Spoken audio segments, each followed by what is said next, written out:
Just want to make a quick video here showing how I mount Yamaha ceiling speakers. This model is the Yamaha VXC8 and W, which is for white grill. They also make the grill in black. So starting with the ceiling here, I've used new construction rings. So these went in before the drywall went in, and they take a little extra time to install, but they're very handy because you just take your tool and just run it around the construction ring. You cut the drywall out. It makes installation very fast, and it makes the mounting of the speaker very secure because it attaches to this ring actually.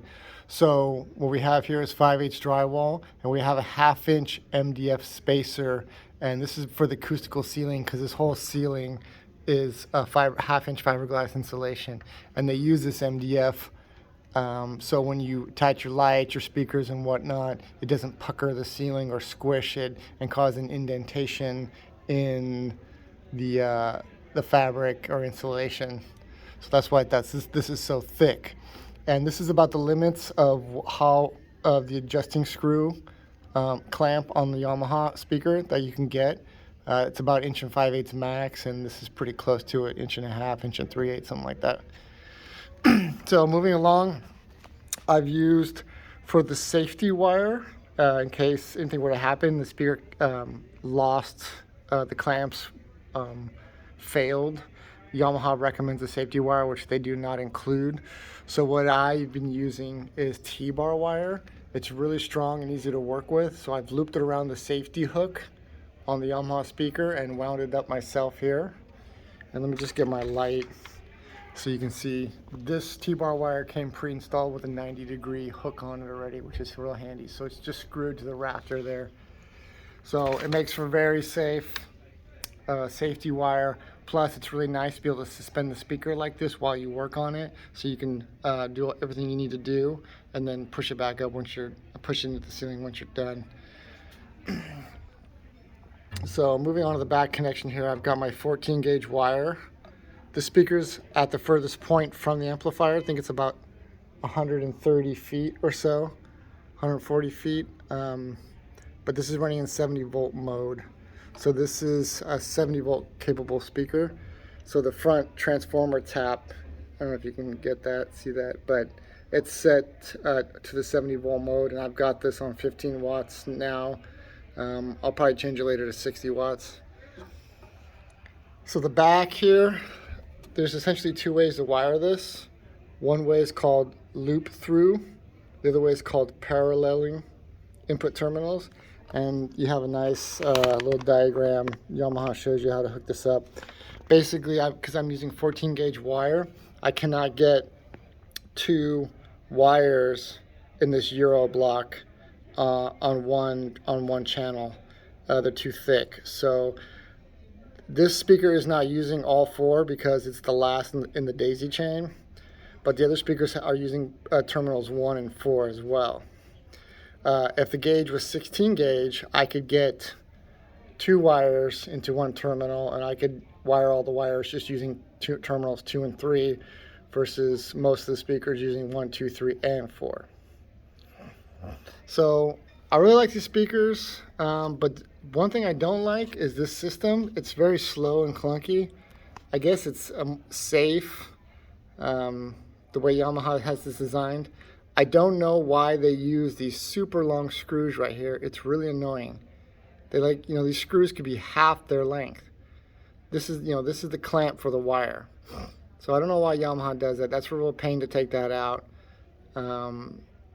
It's a good system. It's a good, safe, secure system, but it's very clunky, and I wish Yamaha could come up with a better design. And plus putting all the pressure on the wires, because you have to put them at an angle like that. So I spent a lot of time making sure I strip the wire the correct length so that I don't have exposed stranded wiring, too much exposed. I cut them pretty precise to the Euro block, but you can see how nice that is. It's pretty spot on there. So it's one thing I don't like is how that 90 degree, like how you have to put pressure on the wire like that. I wish Yamaha could come with a design where the wire went straight into the Euro block and you didn't have to do that. So Yamaha's come up with a new system here. So basically, these flip out, which is not the new system. The old ones do that too. So as you turn this Phillips screw here, this flips out and goes down, and then clamps to whatever surface it needs to clamp to. The older ones, these were actually blue, and now they're white. They flipped out, and they could flip in and out at any point when you're screwing them. These ones, they can't now. Now, I know that's pretty hard to see, right? Once they flip out, once you start bringing them down, you have to fully retract them again to bring them back to this point. It's like a groove. It won't allow you to flip these out. Once you start screwing them down, it won't allow you to flip them in or out. Once you start screwing them down, you have to fully retract it back to the fully open position before you can flip them back out in and out like this. So that means that if it's halfway screwed in, it can't come out. So it's like a safety feature, which I really like. The problem is that, you know, you have to do a lot of screwing and unscrewing. With the other ones, you could just loosen them up a little bit, flip them out, and you didn't have to do the full length. So it's a good system. It's a good, safe system. I like it a lot. I don't like these tabs, right? These tabs are so when you push the speaker into the hole, it sort of holds it in the hole temporarily while you get the clamps going. I wish they would make these things a little bit less flimsy, because if you have to take the speaker out, these things get all bent up. They're like a one-time use only kind of thing. They work good as long as you put the speaker in one time, but if you have to remove the speaker again, they don't seem to work very well. They just get all bent up. So yeah, I wish Yamaha would work on that design. The speaker itself is an awesome speaker. These things really crank when you got them on a 60-watt tap. Just a really good quality speaker. I like the fact that the speaker is fully enclosed.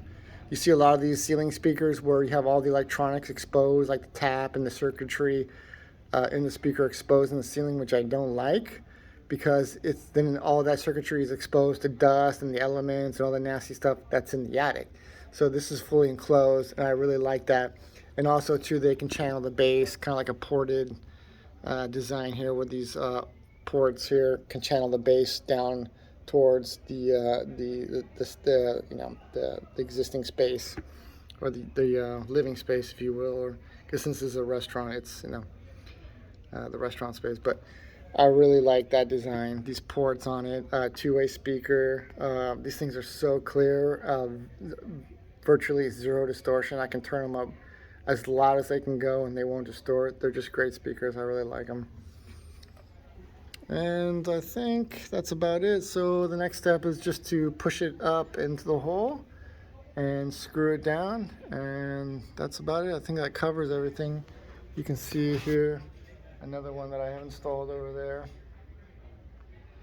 there. The grills, they turn. They're like a twist turn.